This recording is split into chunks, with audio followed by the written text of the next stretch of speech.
Next Radio 2018 with Broadcast Bionics. Next Radio.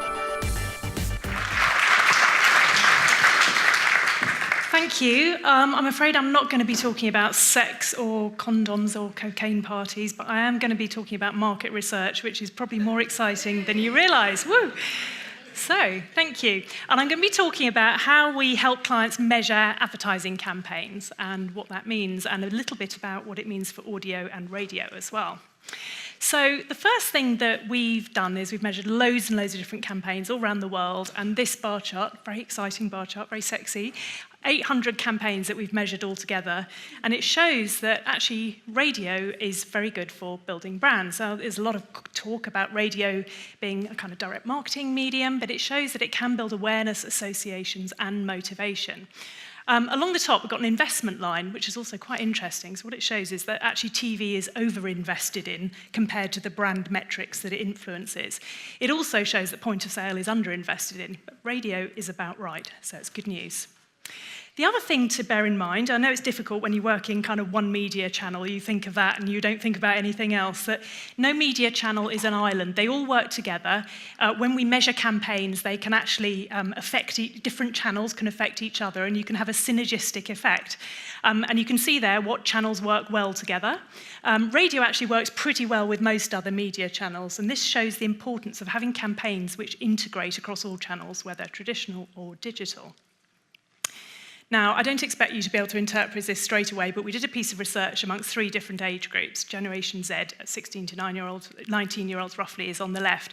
It actually shows, when you ask them questions about media and what media channels they actually like traditional media a lot. They like billboards, they like radio, they like cinema, TV ads. Radio is very popular amongst all the age groups, slightly more so amongst older age groups.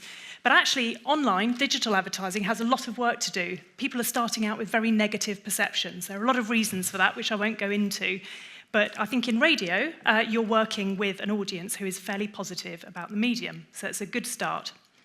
The other thing that's going on that we're seeing in a lot of the campaigns we're measuring is we're moving away from traditional advertising, spot advertising, 20 seconds, 30 seconds, whatever formats we're looking at, even online. It's changing quite drastically, and we're getting asked to measure a lot of influencer content, branded content now, trying to use some existing methodologies that we have, trying to work out how it works alongside more traditional elements of campaigns. So you can see things like branded events, which a lot of radio groups are heavily involved in, but also brand information, native content, all sorts of things.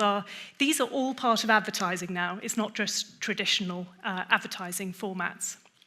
The other thing that's going on with different age groups as well is they don't want to be talked at anymore, to be broadcast at in terms of advertising. Social media has meant we have to be a lot more human, we have to be a lot more friendly. We're not just broadcasting to people in a kind of one-way format. So actually, the more online you are, the more digital channels you can use, the more you can ask them to contribute. So they can vote for something to happen, they can affect the ending, they can sign up for more content, or join a conversation. So these things are really important, and you can see with the bar chart on the left, they're really important. The more younger you are, the more important they are.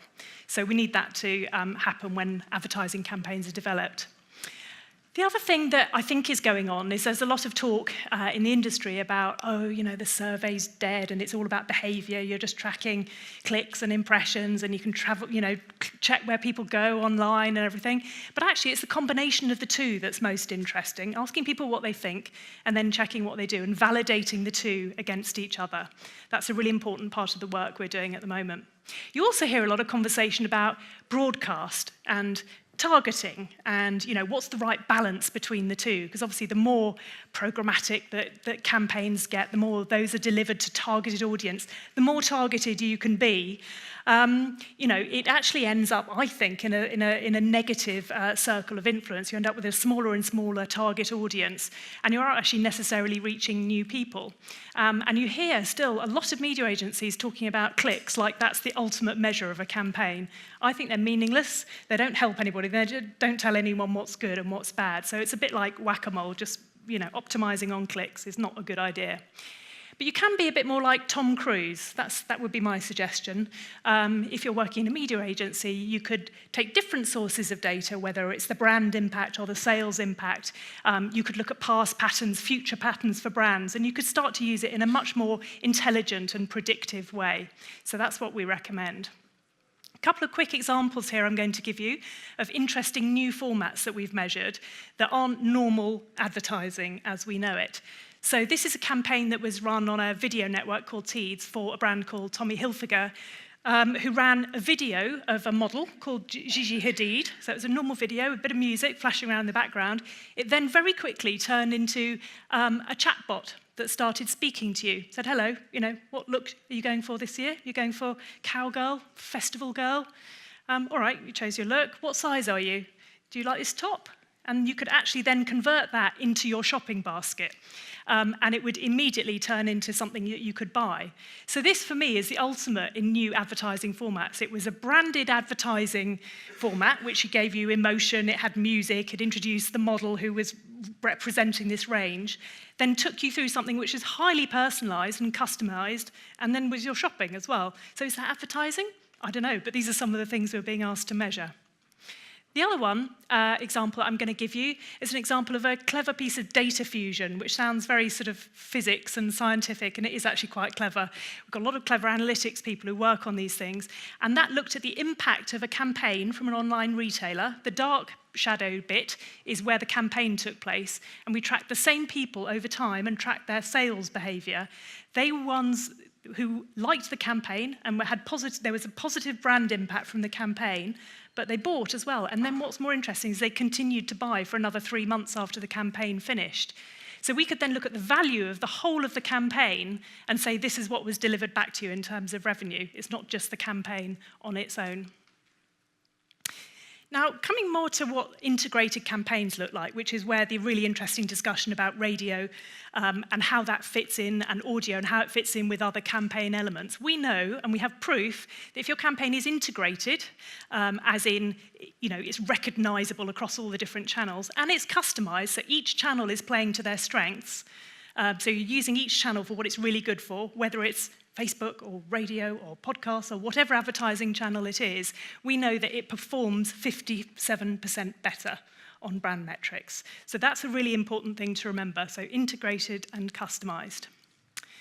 The other thing is that audio is really important. So we asked consumers, and this is a big global study, what are the important elements that make campaigns knit together and make them recognisable across lots of different channels? And you can see that there are fairly obvious things, like the same logo comes out the top, strapline, that sort of thing. All of those can be delivered in audio. And the same music and soundtrack is also incredibly important. So these are the things that consumers expect from integrated campaigns. And then, finally, is it time to rethink what we mean by audio advertising or radio advertising?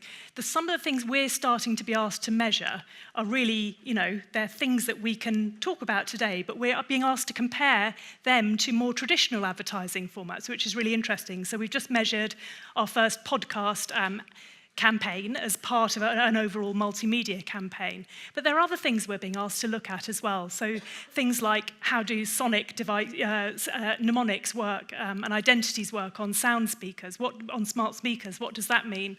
How does branded audio content work on a voice shopping environment? There's some other things that we're looking at, including what does sponsored services look like in in-car entertainment, in connected cars. So these are all questions that everybody is starting to ask at the moment, and I'd encourage you to join in and start to experiment with lots of these formats if you're able to. So all I'm saying really is look at the bigger picture, take everything into account, test and learn. Obviously, I would say that, wouldn't I? I work for a research company. But most of all, I think be creative with audio. Thank you. Thank you, Jane.